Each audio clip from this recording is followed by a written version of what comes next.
Endurance Now Coaching, the relentless pursuit of excellence. Are you looking to increase your fitness level, get stronger, or reach a new goal? There are many people who share that same desire, but often life or injuries get in the way, and their progress slows or even stops. Professional coaching brings a unique element to staying focused, developing the right fitness and nutrition plan, and having a certified coach to help you stay on target and reach your goals. Zendurance Now helps you reach your goals through customized training plans, one-on-one consultation, and constant motivation. Whether you're a local or remote, we've got this. Visit www.zendurancenow.com and learn how we can help you.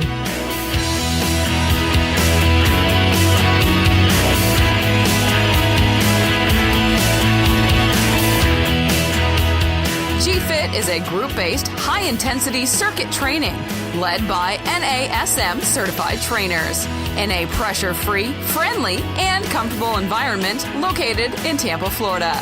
Classes Monday and Wednesday, 5:45 to 6:30 p.m., and Saturday at 10 a.m. Personal training available upon request. Fees are found at www.teamE4E.com.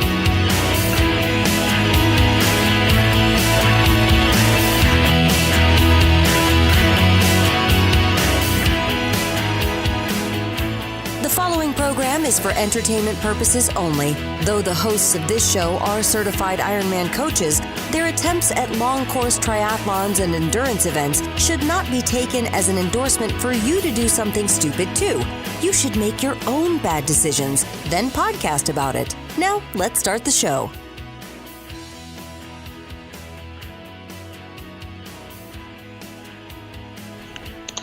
So, Rob, you got your first taste of someone not agreeing with us on a show last time. Publicly, yes. I should say I very much, my private life, people disagree with me all the time. That's just, part of being married. Well, that's true. See, you're going to get in trouble for that now. See, we're about to talk about episode 82 a little bit, and then you just made episode 83 something for people to write in about. That way, if they don't listen any farther, they already have. They've already turned it off. As that one review said to us at the very beginning, you talk politics, I'm off. You notice I haven't talked politics in a long time. You really didn't talk them before. I would make a little cut here and there, but I wouldn't. We all do. Yeah, it's the spice of life. So. Yeah, exactly right. So we talked last time we were talking about. Kind of the training you were doing, the races that you had coming up. We talked a little about hydration on the race, and I can talk about that real quick. It was brought up when I said that if it's under 2 hours, under 1 hour, you really shouldn't have to carry, right? Or that I use the water stops when I can. Everybody's different, right? Right. So, and it was brought up to us that, someone carries their own water because they don't like to slow down at a water stop. They don't have it down where they can grab a cup and drink while they're running. I get that. I can't either. The issue is that I'm walking through water stops. Right. Even when I'm running mostly, I will walk through a water stop. That'll be my little break. I'll walk through it. I'll drink, get a real sip of water, and then I'll toss it and I'll start running again. Yeah, personally, I do, and I say the same thing. Even if I'm having a bang-up race, and for me personally, 5K, I won't stop at a water stop. 10K or above, I will stop, but I take it, and I'm not. And this is like one of the things my brother-in-law, he will run a half marathon, but when I say run, he runs every single step. I will take walk breaks, and so he kind of, that's his plan versus mine. And I'm not saying he looks down on me nor I look down on him, but that's where he says, well, to me that's just not running. Like, well, to me it is, because hey, my PR is a 145, your PR is a 205. You know what I mean? So exactly right. It's whatever gets us there. And so that being said, is I will, like you said, I walk through the water stop, and I picked this up off of the old Running with the Pack podcast that's defunct for a few years now, and that is when I either want to take a break or mentally or physically, I'll walk through the water stop, but I'll actually start counting 1, 2, 3 every step. I won't walk for any more than 60 steps, usually about 30 seconds. That's just enough to grab a cup of water, not spill it on myself, get a drink, dispose of the cup, and then head on my way. That's it's a nice little break. That's old school, because when I first started training, 7 years ago, 8 years ago now, that's what I used to do. Yeah. I would count my steps when I was running, and then I would count walking, and then I would count running. And I was wearing, I think I wore a Timex Ironman back then, which you can still get. And it's just, it didn't have the fancy bells and whistles at that time. It was just a basic watch. But, I would just put it on the pacing thing, and then I would, count my steps. So, and even at the race that I just did Saturday, along one long section, there's light poles. I don't know how far apart they are. I would guess maybe 20 yards, 25 yards. Yep. At some point, I'll run light poles. I'll say I'm going to run 3, I'm going to walk 1. I'll run 3 and walk 1. We've all started there. We've all been there. And to me, that's how the one climb, what they call it, there's actually a race here. They call it King of the Mountains. Basically 4.5, 5 miles straight up, 1,200 feet, is what it is, maybe 1,300 feet, just straight up is what it is. Right. And when I'm doing that race, and I'm using little air bunnies here as I say that, because I'm in no danger of winning it. I'm just out to have a good time. About every, I'm going to say 100 feet or so up here in Pennsylvania, that road at least, there's these white poles on the side of the road. So when they're plowing at the, in the winter, they know where the edge is, right? Okay. And that's exactly what I'll do is I will, because I tend to stand more than I should. I don't stay in the saddle, and I'm trying to work on that. So I will then sit down for between these two, and then I'll stand up for one, and then sit down for these two, just to get that rhythm down, so I have something to gauge my distance and effort. Well, it's the mind games, right? Because after a while, again in the race Saturday, I was really trying to push it, and I looked good for 2 miles. I had AC/DC. I never use music on runs. I said, I'm going to use music this time. I'm going to see if that helps. I blasted AC/DC in my head, and I was booking. Through 2 miles, I thought, I'm going to bust 35 minutes. Yeah. Now, the second to third mile wasn't so good. That's when I was I'm ripping the headphones off of my head. So, okay, I'm tired of this. I'm tired of listening to my watch telling me to run and walk. So that's when I start counting things. Yeah. So as whatever can get you through. I mean, I ended up I was still faster than the second one. So I'm getting consistently faster. About 4 seconds. That's your goal. That's part of what you said you wanted to do. So you're staying consistent. And there's other things I can do to get faster, and I know that I'm going to really give it a shot. I got one more race in this series, and then I'll be up in Pennsylvania in October. Runners World Fall Festival. Yeah, for the 10K there. So is that a Friday, Saturday, Sunday? What's the days on that? It's Friday, Saturday, and Sunday. I want to say it's the 20th, 21st, and 22nd, or 21st, 22nd, 23rd, something like that. Okay, I gotta go out and look at that, because that's where I wanted to sign up to come down and to meet a whole bunch of you guys. But we're gonna be going to Virginia to go to a baby shower. So we're actually going to be passing through that direction. Which day, I'm not sure. Although I don't know if it works out to stop. I'd like to, but I can't make any promises. Well, we'll wave as we pass each other on the highway. I just beep a whole lot. Yeah, so. We're actually thinking about taking a kind of a different route and going through Virginia, a little bit deeper into the Virginia, and then over to Pennsylvania. Just take another day. This is a very nice country. Yeah, I've been down all through a whole bunch of that stuff. So depending on which way you're going to go, let me know. Well, I was stationed in Virginia for a long time. So I lived in Chesapeake. Okay. Stationed in Norfolk, of course. But yeah, my aunt lived in Richmond, so I've been in that area a little bit. Nancy went to school at VTech. That's where my wife went. Yeah. So she knows Virginia really well too. So I think we're just gonna kind of make it a little, not rush it, not have to rush driving up there. Yeah. So it's gonna be a great nice time of the year to come up through as well. All the foliage will be out. So there was something about the last episode that you wanted to clarify as well, right? Yeah, and that's, what it was, it was going down to, somebody had asked about why am I going to call a 15K a zone 2 run? Why Right. it's that basically saying. I think I said that. I said so. Your 15K is really just a zone 2 race, right? And that's based off the conversation that we had, and what people don't know, and we did clarify in the group. But for those who weren't in the group or saw the thread, that I'm running that race. I'm not going to say running even. I'm going to be competing or completing that race, training with my wife, and then also doing the race with her. So like I said, going back to my half marathon PR.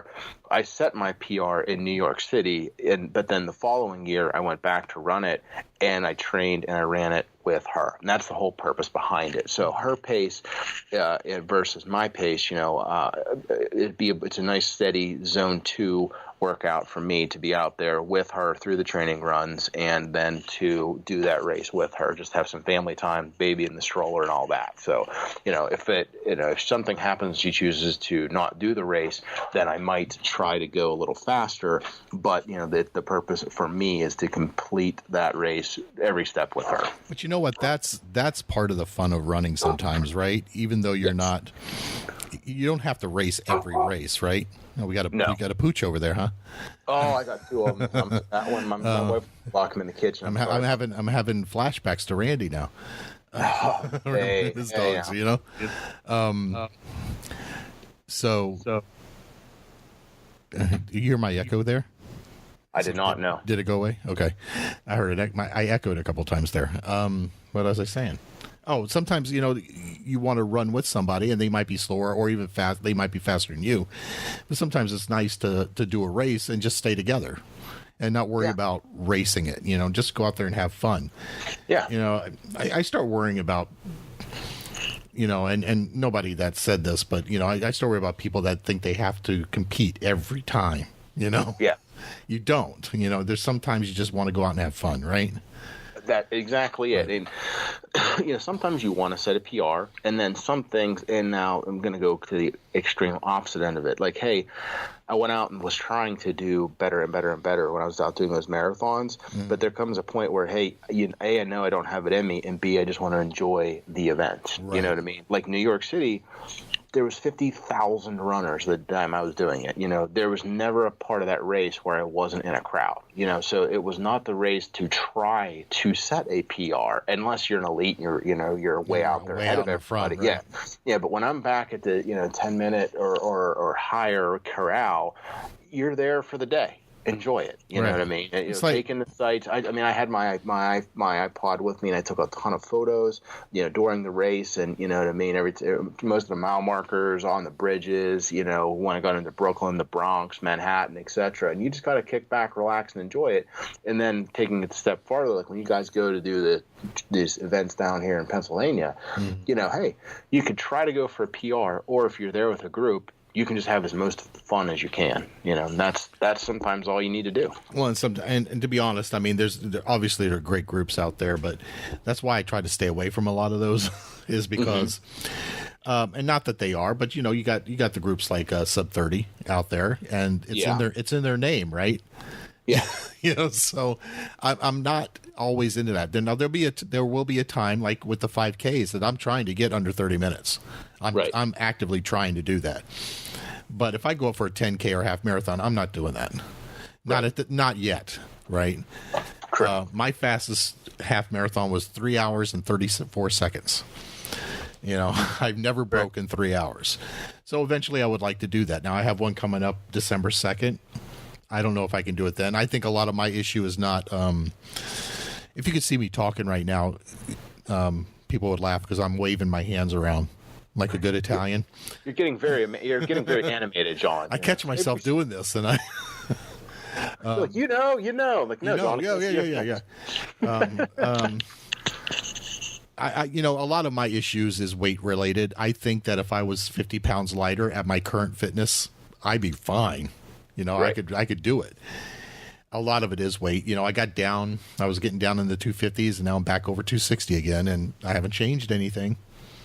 So this is the issue, But we won't get into that.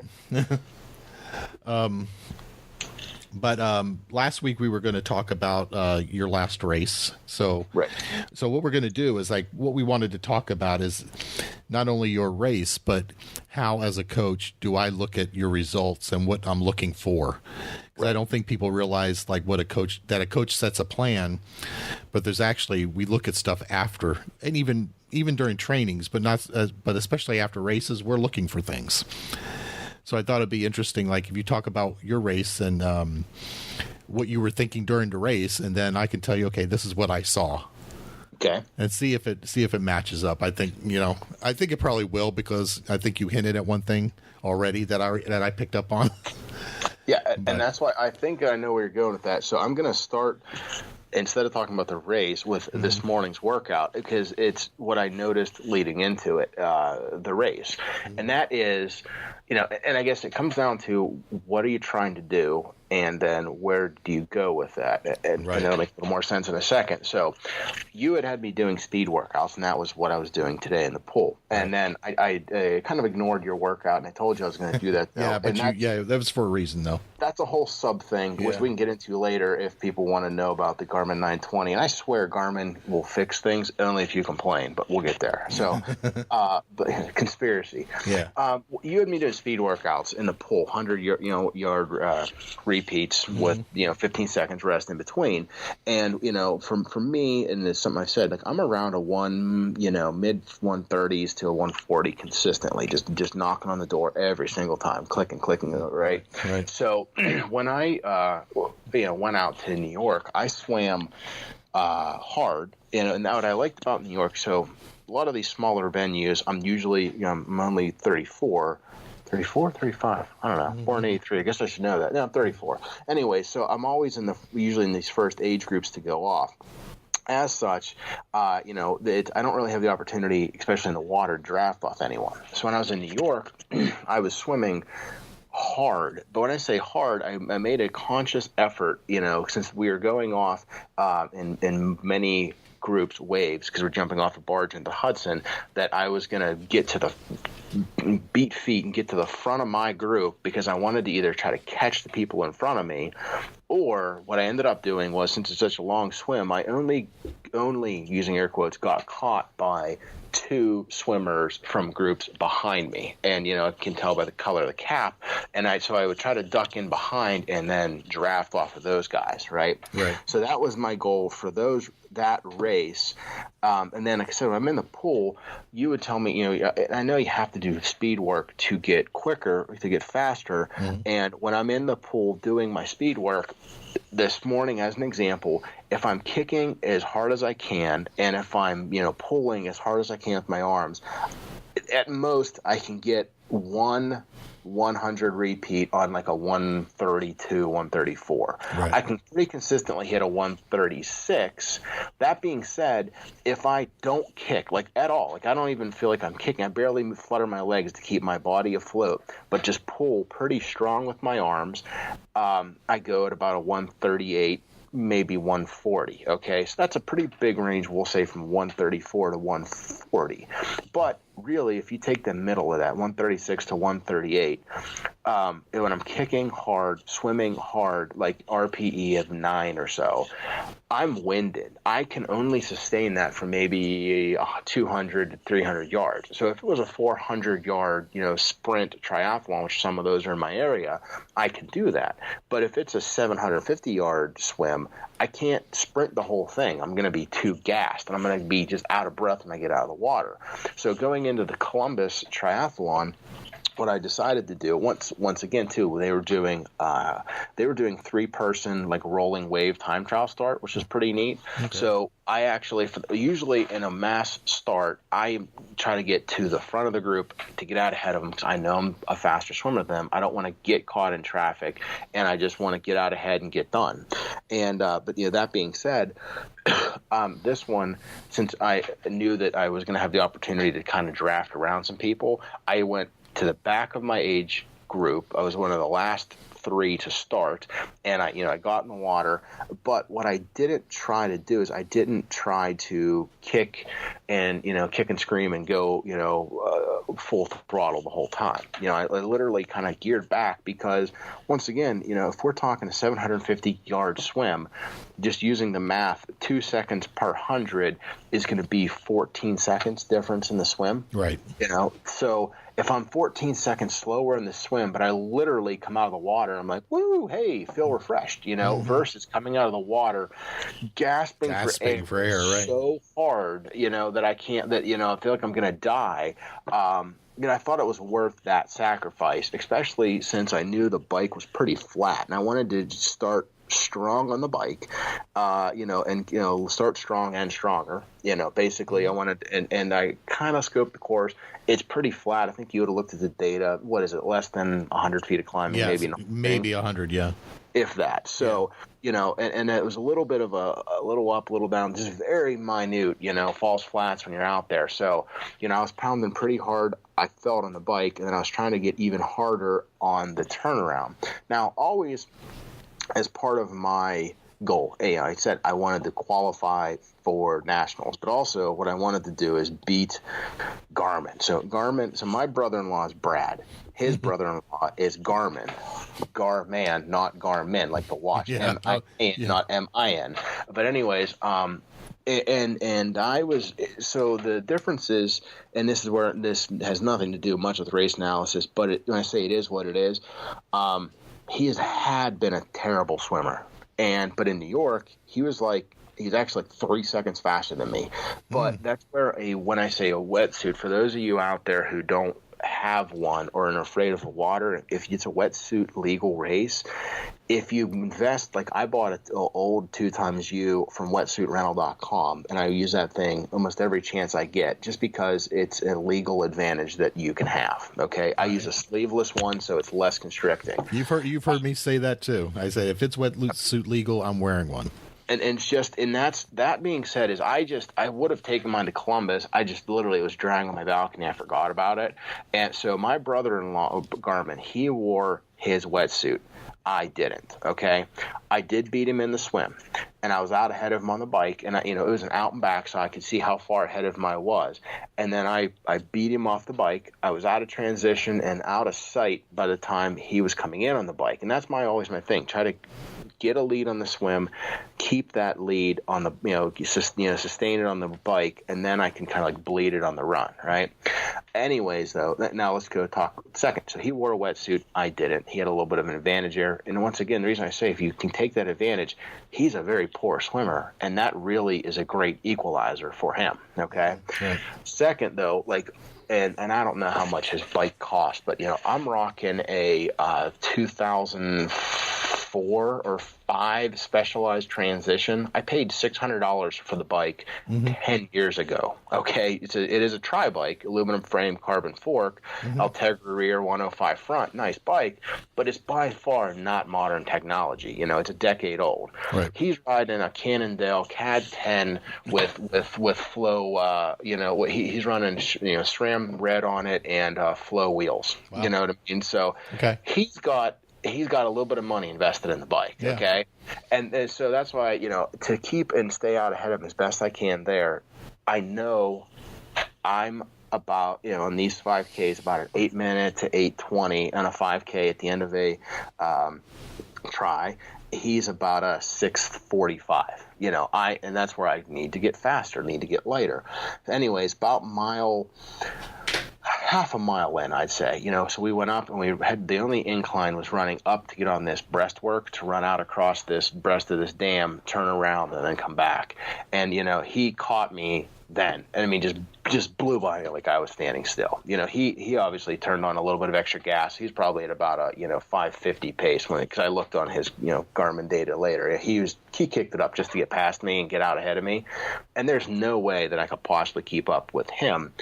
He is a year older. He's not in my age group, though. So it's a sub-goal was to beat him, but I can use him to pace on the run or just get an idea. And So I knew I wasn't beating him. I still was trying for my, nationals qualifying run. And, I got to the end of the thing. I think it was a 1:13 finish time. I was pretty proud of that. I go over, look at the results, and the first thing I texted you was, hey, good news. I get to try this again. You get to do it again. I was fourth in the age group. Yeah. And, that said is, hey, I was fourth of 10 when those results were posted, and the official ended up being fourth out of 17. Right. So pretty competitive, 2-3 minutes out of maybe having the opportunity. But that's part of one of the things I'd said too, to you, not to everyone here, is maybe that's something we can talk about as like a race selection, or what do you look for, and where you're going to compete, and that performance would have hands down, like I looked at like a dozen other races, I would have been first in tons of them, you know what I mean? Right. But that I had a very, very competitive field. I gave it everything I had, because when I say I followed my plan, I swam slightly easy. And when I go back, and you're going to get into a lot more stuff here, I believe, but I think I was first or second on the swim in my category. I'm going to surprise you. I'm going to surprise you when I tell my stuff. I'm not going to tell you yet. Okay, because there was a breakdown on our results, and I knew I was pretty high on the swim. Yeah. I was okay in transitions, and I think I was like around fourth on the bike and the run. And but like I said, I had a plan, and it was swim a little easier, bike hard in the beginning, like decently strong, I should say. But then when I hit the turnaround point, so I know the entire course for every undulation is going to be, really try to crank on it as best I can on the way back. And then it's always get my legs for the first mile, but don't let that mile in that race go above a 9. And then try to go basically let's just say 9-8, and then try to finish somewhere, sub 8, just to balance that out. Mm-hmm. So that was my plan. That's what I felt I executed pretty well. And when I say as well, I have no complaints. I did everything the best I could. I just couldn't beat the group. The guys that beat me are hands down better. And that happens a lot in triathlons. I think less so in running. I'm sure it happens in running too, but I've noticed that in triathlons all the time. Yeah, you can go to a race and do finish 10th and go out there and run slower in your next race, or go slower in your next race and finish second.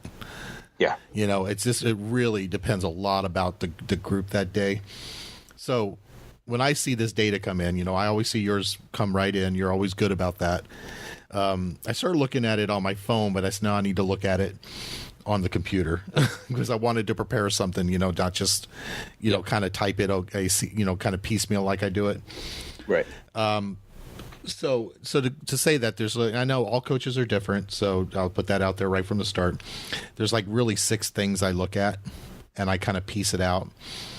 What I'll start saying is that when I put it on the calendar, when you put the race on the calendar, I'll go in and I'll create workouts under the race. You've noticed that, right? Yes. Okay, because I'm trying to see, I think you can do the swim in this, and I think you can do the run bike in this, and I think you can do the run in this. See how close I am. So I will say that, so I have your goal, which you actually did. I look at your heart rate, your average, and your high. Then I look at the pace versus the heart rate, that percentage, and I know a lot of people don't look at that. I'll look at the intensity factor, and then I look at your placements, and a lot of people don't really pay attention to that too, but that's always interesting to me. So we'll go through it. So I had your goal of your swim at 13:40, and you did 12:15. Okay. So I was almost on it, and I'll say I was very close on all of them that I thought you were going to do. Means you know me a little bit. That means I pay attention, right? Right. But I made notes on your swim. So between 13 seconds and 25 seconds, your heart rate jumped from 127 to 158, which makes sense, right? You're getting in the water.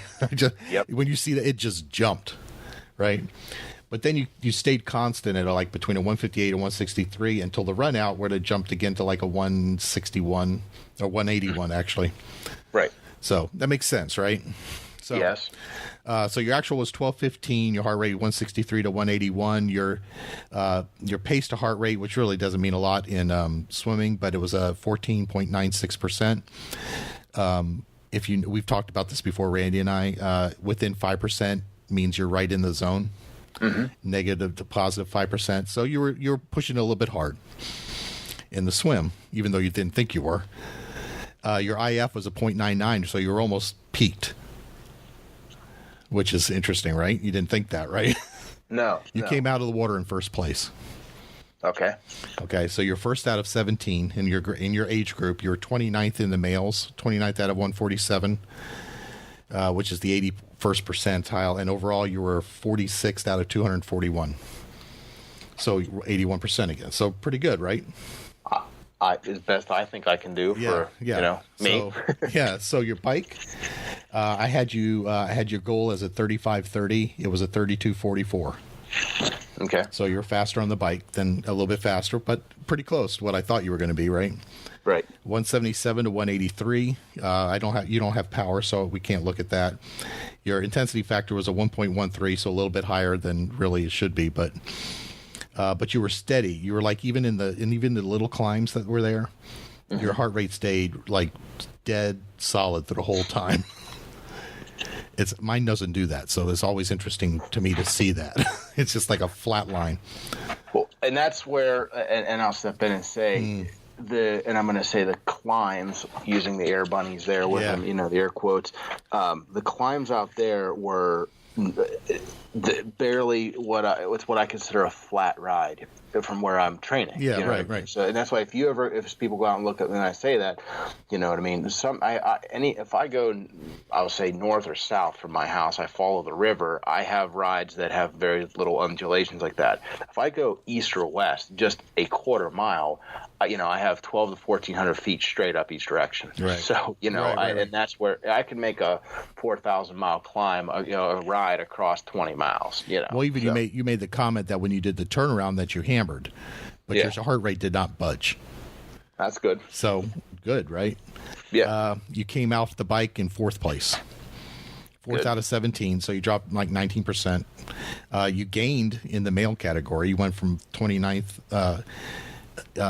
You increased 6%. So, and then you overall you were 33rd, so you gained on there too. Right? Good. So, then the run came. Wah, wah, wah. Wah, wah, wah. Debbie Downer. You were in the zone the whole way.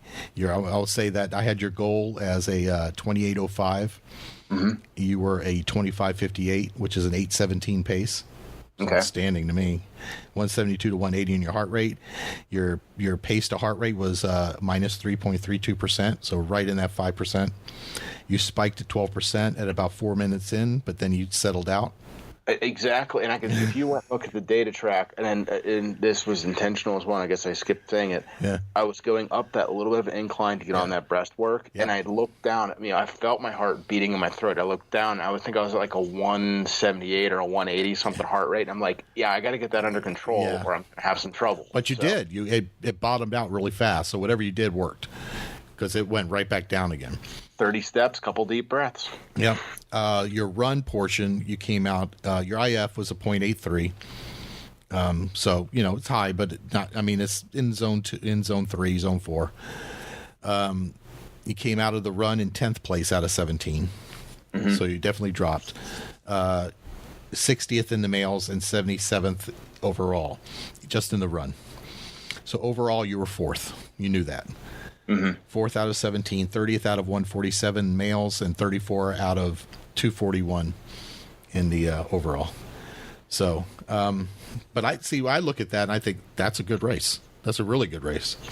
I could not have done. You could not have done better, right? You were right. You were actually faster than I thought you were going to be. Just a little bit. But I don't know. Looking at it, I could say, maybe if he came out of the water 4th, maybe, you would have had more, but I don't know how much harder you could have gone. Yeah. I think this is just an example of the field. I did notice one thing. I made a note here. Let me see what it says. Your pace dipped to 11:03 at 4:58 and at 10:51. Dipped to 11:03 at 4 minutes and 58 seconds and dipped to 10:51 at 21:50. Were those the water stops? No, I did not take any water on that. Okay, run. because it was like interesting. It was like almost exactly the same spot every time.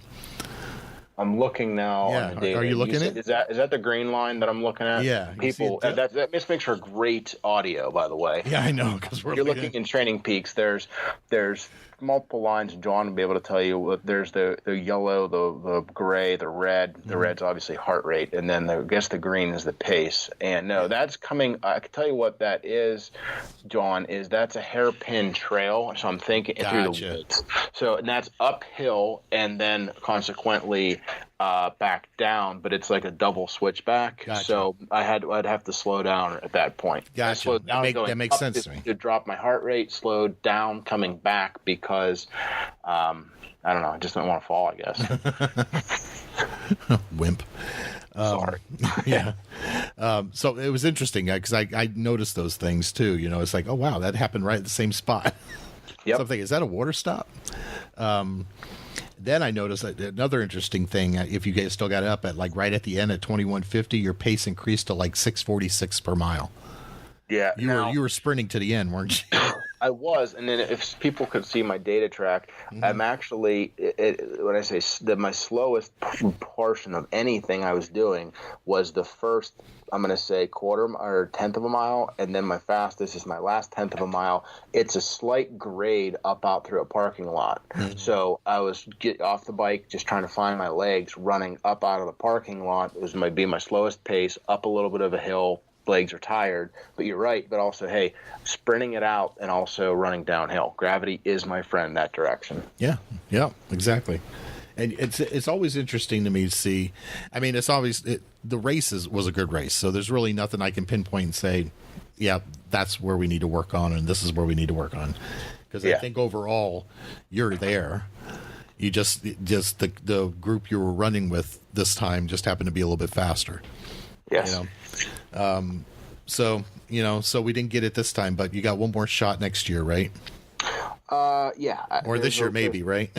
Maybe, and that being the part of what we had talked about is there's almost this identical race going to be out in Ohio, same place, obviously, same course, same. I think the bike might go north or south versus north or something, So same run, same swim, and.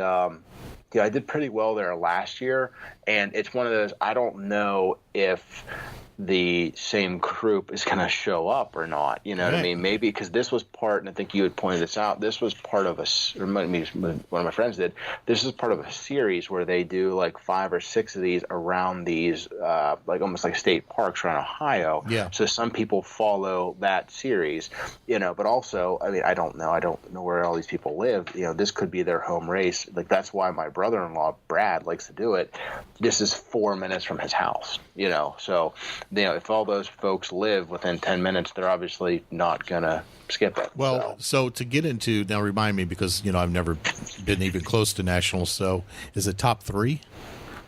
I don't want to say it incorrectly. I could Google it quickly. It's top 10 or 20% of your age group, and they round up. So I know I've qualified, like when I've taken second, and there have been like 20 people.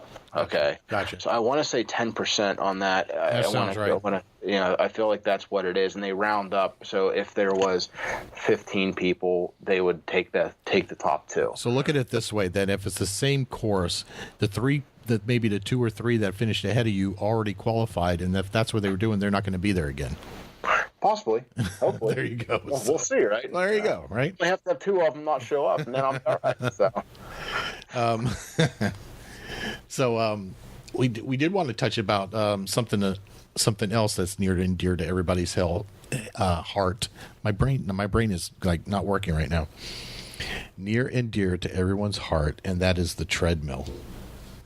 And so the question came up: what's better, running on a treadmill or running outside? And so of course we start digging in, right? Yeah, and you were digging in one direction on it, and I was digging in a different direction. But that's good. That's good. So we both have different ways of looking at it, right? Right. I know how I felt before looking at anything. If you'd asked me that without really doing any research or anything, I would tell you running outside is going to burn more calories than a treadmill will. Mm-hmm. That's just my feeling. The data that I found, and maybe it's confirmation bias, the data I found supports that. Yeah. But and was it based on the article you sent? It was like a 3 or 6% difference as well. Yeah, 3 to 7% on a physiological level. You probably burn about 3 to 7% more calories running outside than on a treadmill. Mm-hmm. And it makes sense when you think about it. Like a treadmill, you're keeping up. You know, the ground's moving. You're just trying to keep up. It's a good workout, obviously, and it's good for speed and good for, conditioning. But when you go outside, that ground's not moving. You're propelling yourself across the ground. Any slight little deviations in elevation you have to deal with, wind you have to deal with, heat, everything. So it's going to be different if you're outside in 80-degree weather, 90-degree weather, trying to run 5 miles versus inside in an air-conditioned gym running 5 miles. Right. It's just a no-brainer to me. But I disagree partially on one part of that. For me personally, though, and that when I say running inside versus outside, and maybe it's just because I could see the amount of sweat that drips off me onto the treadmill. I personally seem to sweat a ton more inside. And it's like you say, an air-conditioned gym. It's not like it's 95 in the gym, but it's not 68 either. True. And there's not much air movement, at least where they have our treadmills placed. So I think, personally, I feel cooler when I'm running outside with just that little bit of a breeze that I'm generating going over my skin. So I feel that I do sweat less outside, heat dependent, if it's 95 degrees, but keep it around the same temperature. I think running outside, I do tend to sweat less. So I have less water loss when I'm outside versus when I'm running inside on the treadmill. Interesting. It also goes on to say the part that I was looking at is that the 3 to 7% is a jogging pace versus a running pace. So if you're jogging outside versus in, you're going to burn about 3% more calories, and then if you're running, about 7% more. Mm-hmm. But the weird thing is that as far as you're going to burn more calories, but it's not running outside in 90-degree weather, so you're sweating more is not necessarily going to make you lose weight any faster. Right. Which is interesting. Right? Get it back. Right. Right. Exactly. So. Now, did they define the difference between I didn't catch that in there? What are they defining as a jogging pace? What are they defining as a running pace? They didn't. Okay. So obviously that's going to be different for everybody. Like my jogging pace is, like a 3 on a treadmill. Yeah. Where other people can do a 6, and that's jogging to them. Right. And the image of Christine Cox comes into my head when I say that. Who jogs 10 miles in an hour and a half. Yeah, I was going to say, because every single time, like John creates a group, let's see who's going to run the farthest. Well, she runs 10 miles a day every single day. Every day. So let's all play for second. Yeah, exactly right. Might as well not even try it, right? I don't. And the thing is, that's funny is that I don't think she even knows that. I don't think she understands that there's a competition going on because she's just doing it. She's not doing it to win a competition or to be a first. That's what she does. That's her gig, and I see it every single time I see it. Yeah, I see these pictures. Her and her husband are on this it looks like they just took an RV and they're just on the road for a couple of months or something for the summer. Mm-hmm. And she's still doing it. She's still running every day. That's a great way to get. I mean, especially when she's in shape. Like you said, it's an hour and a half. She gets to get out and see places and do things. Yeah. So right. So you brought up something earlier. I made a note on. I'm going to say something.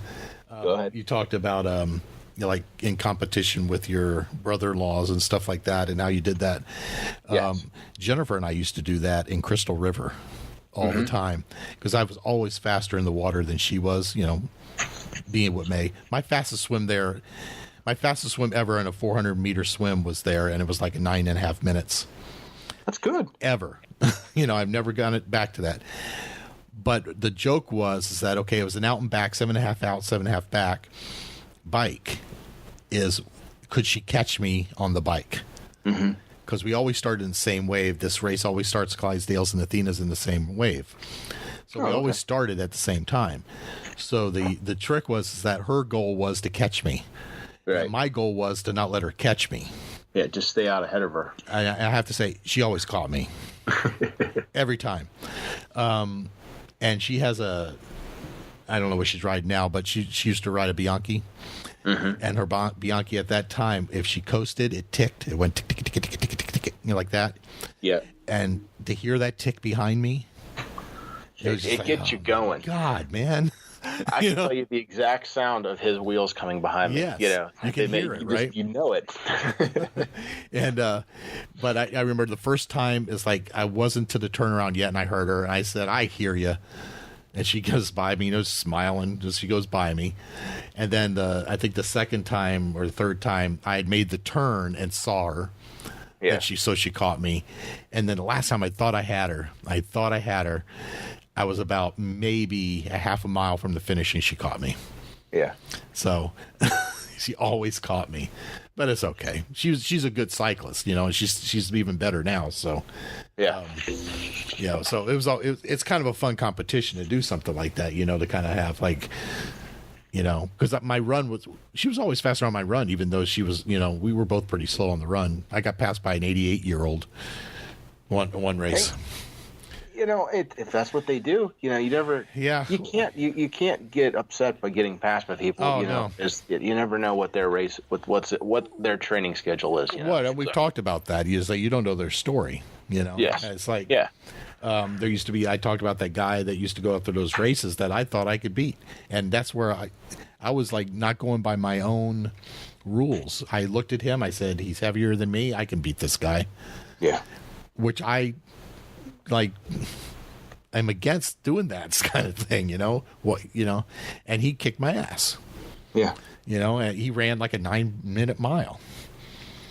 But you don't know, John. You can't, and that's what I'm saying. It's like you can't look at somebody on the side of the road when you're driving, and you see some big guy or larger woman on the side of the road running. Well, you don't know what they used to look like. You think they're big now, but they may have been twice that size at some point. Right. And my wife, she hollered at me one day, and that being said, we pulled in, and we were a small town. We're only a quarter mile from anything, pretty much. We pulled up in front of the courthouse. She's an attorney. She's going in to file something, and she had mentioned this to others. She said, "Oh, that's so and so," and she said, "And he's a runner, and he's getting out of a vehicle, and on the back of it, he has like the 13.1 or 26.2. I don't know what it was, sticker. You know what I mean?" Yeah. And I just looked at him and she could tell I must have had this like. Not horrified, but just like what the hell? Look, pardon my language, on my face, And she just, she kind of like took a little offense to it, because he was, when I say older, you know what I mean? I'm in my 30s. He's in his late 50s. He's not extremely old or anything. Mm-hmm. That's why she thought I was doing it. But no, he was getting out with a cane and a hobble. You know what I mean? And apparently he had just had an injury. You know what I mean? Because I'm talking, he was walking like he was 90, hunched over, cane. I'm sort of thinking like, Jesus, just watching him walk, he's got to be out there for a day doing the events, which kudos if he is, but now he's just fine. He was just in a recovery stage, So, right. Yeah. But he said, you never know the story, but that's why I'm looking at the sticker. I'm looking at the person and thinking like, he's one of those, he's one of those guys that just must go out and, 20, 25 minute mile and just get it done, which, hey, there's nothing wrong with that either. But no, He was just recovering from a broken ankle or something like that. So I don't know why he was hunched over so forth. He probably should have had a crush instead of a cane. I'm hunched over after runs, so I know. Well, he was just in general. It was just daily. So, but good. No, I've said this, like I feel like people look at me like that, so it bothers me that I actually did it to somebody else. Yeah, I've been there. The same thing you said. And you never want to judge anyone. And that being said, I know when I first started, and I think we've all been there, every outfit that I bought was, black and blue and just dark because, and people were coming, I would like duck off. Like I'd only run on the rail trail because it's secluded, Mm-hmm. And then now I'm start running around town a little, the more I run, the less I weigh. I'm less ashamed about it. But also, at this point, my clothing, like my running jacket is bright construction orange. My cycling jacket is fluorescent yellow that you can, like, I wear when we go up in, fishing up in Canada with the family trip, and, you can see 4.5 miles across the lake and people can see me. And that is what I want. I don't want to give anybody any excuse to say I didn't see you and accidentally hit me. Right. So. I know, I get it, but I'm still in the black and blue stage. Hey, that's fine. But but I've said that, and Nancy and I were talking about the other night, is that the truth of it is that even though I still weigh what I weigh, I'm 50 or 60 pounds lighter than I was when I started. Yeah. And so people can see me, on a bike, and I look awful on a bike because, that's just not flattering, or running, and you see this big guy with, with a belly, and they think, when they think what they think, but they didn't see me when I was 315 pounds. Yeah. And ultimately, you're out there doing it. They're not. Right. So, that's the takeaway. And we've said it many times, is you don't know people's stories when you see them. So you can't really, assume anything about that kind of stuff. Right. So, to end this, I'm going to do what I said at the beginning that I wouldn't do anymore. You know that, right? What's that now? What I said at the beginning of this podcast that I said I don't do anymore, I'm about to do. I'm listening. Go ahead. Okay. Apparently, someone posted on the. I just got to say something about this, but apparently, somebody posted on the group about a race they did, River Cities Triathlon. Uh-huh. Did you see this? I did. Forgive me. Now your politics. I thought you were saying you're not judge people, but no, I did see this that. Is not real. Yeah. And apparently, she said something about it that during the announcements before they played the Star Spangled Banner, the guy was talking, and the normal stuff that you hear at races now is like, support the troops, but and all this stuff, and that's fine. I'm a veteran, so I'm all for that. I fought in Desert Storm. I was there, so yeah. I guess this guy, what she heard this guy say was, this is a land of freedom of religion, and there's guys over there fighting for your religion, except for that one bad one. Yes. And I was like, really? They said that? And she said, that's what I heard. And so, of course, I did see you respond to that, and and I guess that you Googled it, and there's multiple. Yeah, other people have mentioned it. Yeah, and I emailed the race director, and I said, "This is what I've heard. Is this true?" And and I'm paraphrasing, of course. And he said he didn't even answer me. He forwarded it to the person who did the announcement. Okay. And he tried to justify it. He did say it. And what was the justification? His justification was that he has Muslim friends, and they're good Muslims, but then they've turned this ISIS religion has turned bad. Well, the one point about that is ISIS is not a religion. Okay, no, it's a radical group. It's a radical group. So you lost me on that. And the point is, I'm not bringing it up to get into some long conversation about this, but I think my point is that they need to leave politics like that out of the races. I implicitly agree with you. Yeah, but it doesn't have a place there. It doesn't. Going, do the Star Spangled Banner, or the national anthem. You do that, to say, thank our troops, thank our police, our fire. You know what I mean? Right. I'm all for all of that, like you said, but there's a certain point that they don't need to express opinions like that. Right. It's just not a place for it, It's freedom of expression. You can obviously say what you want wherever you want, and I guess that the counterpoint, I can play devil's advocate, argue any point, any side of anything, even if I don't believe it. It's their race. If they want to do that, that's, I guess, their prerogative. I just don't agree that's not the appropriate venue or place to say or do those things. Well, my thing is that you don't. Once again, it's like you don't know people's stories. You don't know who's out there. You don't know who's paying money to race this. Correct. Yeah. And I mean, if you're doing, and I'm not going to go down any extreme groups, but if you're doing and I'll say it this way, I Miles Against Melanoma was one of the 5Ks, still have the shirt, you know what I mean? And right. It's a cancer, for charity. If you're going to do a pause for cause, or, where it benefits the SPCA or whatever, you're expecting to hear something about that group from, and see that around there. You know what I mean? Correct. That's you would expect that because it's in the name, it's who it's going to benefit and so forth. But, if it's, if I'm just showing up at my local 5K, or I don't even remember the venue, you know what I mean? If it was rock and roll or anything, that's not the appropriate venue. Right. But in that case, you're putting it out there. You know what you're racing for, right? Yes. Going in. I mean, not to like belittle the issue, but well, if you've listened to this show and the other iterations of this show, you know how crazy I got when Ironman was sponsored by Little Debbie snack cakes. Yes. That drove me insane. But you know what? It's out there. It says Ironman Augusta, sponsored by Little Debbie, or Ironman Chattanooga, sponsored by Little Debbie. Right. So you know what you're getting into. If you have a problem with that, don't race it. That's it. Yeah, right? You don't show up there and be mad like, oh, right. What the heck? Or rock and roll. If you believe rock and roll is the devil's music, don't race a rock and roll half marathon, right? Because that's what you're going to hear. Correct. So I guess it just rubs me the wrong way, I guess. People know my stances. If you're on my personal Facebook book, you're very well aware of my stances. The last thing we need is some issues like Charlotte, breaking out at a triathlon or a running event, just because of some announcer stated their political opinion. Right. So that's all I'm going to say about that. You send a hate mail to me, john@enduranceforeveryone.com.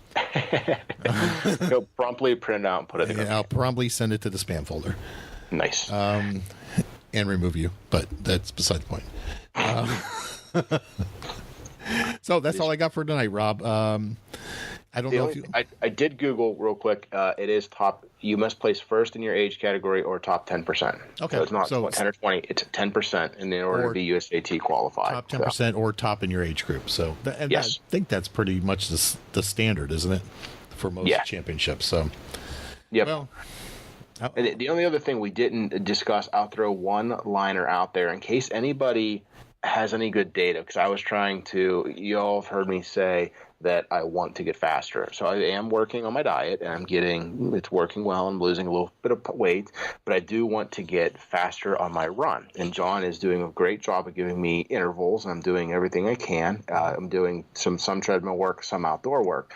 That was the research that I was going down the rabbit hole of. And if anybody has a good study or can share, for speed work, is it better to do your speed work outside or inside? Now, I know that I'm going to run the race outside. The same, logically, the same what you were saying, John. I'm propelling my body, and I have to have my muscles trained in order to propel myself at whatever weight I'm going to be at that velocity down, the road, the track, the trail, the whatever. Correct. Okay. So it can't be in a bubble. My question where I was doing some research on was, maybe is speed work better done on a treadmill? And what little research I found basically said yes, it is kind of better to do your speed work on the treadmill or then go to the track to see if it translates, because it teaches your legs to turn over. You can set the pace at a very specific, this is what I'm going to do, so there's no guesswork to it, but also kind of that whole, for years now I've been working more on just not heel strike, so little midfoot, middle forefoot, whatever you want to say, and all of the literature with that basically says it's a falling motion, just let your body keep up, to which is this, basically use your big muscles to pull your legs versus using your little muscles in your feet and toes to push. And I think the treadmill does help help you build that faster cadence, that faster turnover. Yeah, so once again, to run faster, you have to learn to run faster, but you have to be able to then, you can't be in a bubble. I have to go out and do it. So, well, and this is what I'll say about the treadmill is that every time I've gotten injured, it was on the treadmill. Did you fall off, John? I didn't fall. I almost did last time. I went to grab my cell phone, and John. It was like I went to like change the music or something that was on it, and I can tell you what you weren't doing was answering when I call. No, I was not doing that. Don't put John as your in case of emergency, because I think I've called him 4 times and he's answered 0. I'm really bad about that. Well, if I'm in the middle of something, I don't. What it is that I don't like to answer it if I'm doing something, because then I can't. I'm not paying attention to the person that called me. So if I feel like I can't give you my full attention, I won't answer the phone. Yeah, but you can't. It's really a show of respect. I appreciate it, John. No, I went to get my cell phone and I hit it instead, and it hit the treadmill and of course went backwards on the treadmill, and I tried to stop it with my foot and almost went with it. I've done that where I've missed the belt, and my wife laughs at me because I wrecked my stationary bike. My bike and my trainer. It was in the basement, and it's a 100-year-old house. So the basement's one of those. If I have to bend a little bit to get through it, because if I stand right up, I catch my top of my head on everything. But anyway, so the floor is not 100% level, and it slopes to the floor drain. So I was sitting on the trainer, and I guess after a few weeks, you need to retighten them, because I was just pedaling along, and all of a sudden it just popped out the trainer. So I went from 0 to 25 miles per hour, 1 inch forward into the concrete wall, fell over. The bike wheel got tangled up in the trainer. I had bent the wheel. I had to go get the thing straightened out, but I bent it. I fell over, and then apparently she heard me because I got it. I set it back up, and then I went back to biking. And like a minute later, she walks in and she's like, "What happened?" And then you look on the floor, and there's just this big sweaty skid mark on the ground where I fell and rolled over. So if we find it, or somebody else finds any kind of study on that kind of stuff, send it to us, and we'll talk about it next time. Yeah, that'd be great. All right, man. Or any other topics, because we don't have to just discuss racing and triathlon, and that's something we on some other avenues as well. Yeah, we talked about that. We've noticed that we've been talking about triathlon a lot lately. Yeah, I apologize, everyone. That's just because that was my goal, and swing and a miss. It goes in cycles, right? No pun intended. When I was doing the trail running and stuff, that's what we were talking about. Yeah. So I think now that the fall's coming, it'll go back into like running, probably a little less. We need to do a little bit more on swimming, I think, because we don't talk about that a lot. But did I ever talk about my friend John and how terrible of a swimmer he is? Not you, John. John Bear is his name. So calling him out right there. Have I or no? Oh, probably not. I love the guy to death, but he went out to do his first triathlon. I'll share this just quickly, and maybe we can discuss it later. I know how to swim, self-taught, grew up in a pond at my dad's farm, never swam in high school nor college, competitively, just started turning laps in a pool. So I know there's a lot to be desired, probably from my form. I do not know how to teach someone to swim. Anybody has any articles or YouTube videos to maybe help me with this guy? I do, actually. And I'm not exaggerating. The first sprint triathlon that we did, and I can go into a full long story, but the condensed version is I was first. So males under 35 went off. I was the first one done, literally first one out of the water. The next group is males over 35. Then there's a 2-minute break. Then it was females under 35. Then it was females over 35. By the end, there's one person left in the water, and all the kayaks are coming in. He has his own entourage. It took him 28 minutes to swim 400 yards. Really? So, and yes, it was, when I say it was bad, we went to the pool then, and I tried to teach him how to swim, and I gave him after watching, he tries so hard. He's I'm not going to say thrashes. He looks like he's swimming. He's moving his arms. He's doing everything right. He just doesn't go anywhere. And if he tries the backstroke, he does circles. And whenever literally, I gave him a kickboard. I'm like, here, John, just kick off and just kick. Did he go backwards? Kicked off. He didn't go backwards. He literally went maybe 4 foot off and stopped and was just almost like treading water, except vertically. Like he literally was flat to the water, legs are moving, but he's not. He was 100% stationary, like he was anchored in place. Like I do not know how to help this gentleman. Wow. I did pick up your old race tip because he says he has problem sighting because he's afraid, and so he did get a snorkel. So he got one of those. I used to snorkel my first year and a half of racing. There's nothing wrong with it. It helps him out. That's why I even told him that, and because he's good on the bike and he's faster runner than I am. If we can get this piece together for him, so anyone has any swim, maybe. I don't want to say the name wrong. If it's Amy, if I'm incorrect on that, is it Weirman did the super long swim? She might be the one to talk to. Did she swim like 20 miles or something? 5, which is like it might feel like 20. That's 20 miles to me. I don't know how you swim 5 miles. Good Lord, help her. Hey, here's what are you doing today? I'm just going to go swim. Oh, and then what? No, that's it. I'll be back in 5 hours. Oh my God. I wish I could do it. I mean, it sounds like it'd be fun to do, but God, I can't even imagine that. Oh well. Yeah, I think I have some stuff that I might be able to provide. If I can find my DVDs on it, I'll send them to you. Please, anything, just to help my friend from drowning. Well, I mean, I'm useless. Yeah, we've talked in the past about when Jennifer when we were first starting, she would get on the kickboard and would go backwards. That takes skill. Yeah, because she has no dorsiflexion in one of her feet. And one of her ankles because of the past injuries. Yeah. And it's just the way it hit the water and move her backwards through the water. So she just like not kick and just pulls when she swims? Well, that's what I told her to do. I said, stop kicking, just swim. Yeah, you're working against yourself. Stop that. Stop. All right, man. Maybe next week, maybe Randy will be back or maybe not, and then you'll be back, right? I'm available if you need me. All right, Rob. And if people want me, if they don't, I get that as well. Won't hurt my feelings. You won't hurt your feelings at all. You understand. All right. They probably want you over me, to be honest. Doubt that. All right, man. So we'll talk to you next week. Thank you. All right. Bye.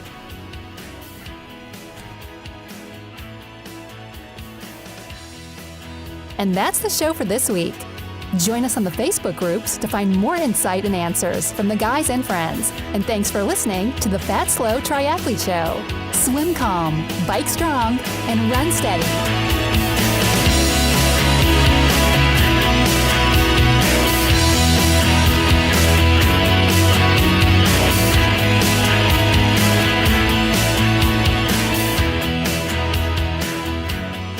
Zendurance Now Coaching, the relentless pursuit of excellence. Are you looking to increase your fitness level, get stronger, or reach a new goal? There are many people who share that same desire, but often life or injuries get in the way, and their progress slows or even stops. Professional coaching brings a unique element to staying focused, developing the right fitness and nutrition plan, and having a certified coach to help you stay on target and reach your goals. Zendurance Now helps you reach your goals through customized training plans, one-on-one consultation, and constant motivation. Whether you're a local or remote, we've got this. Visit www.zendurancenow.com and learn how we can help you.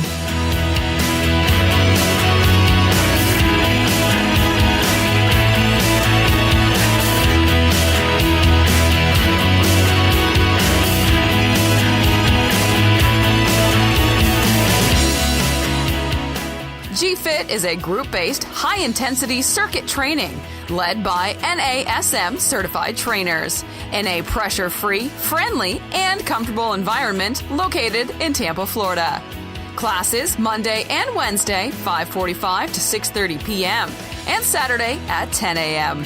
Personal training available upon request. Fees are found at www.tpamartialarts.com.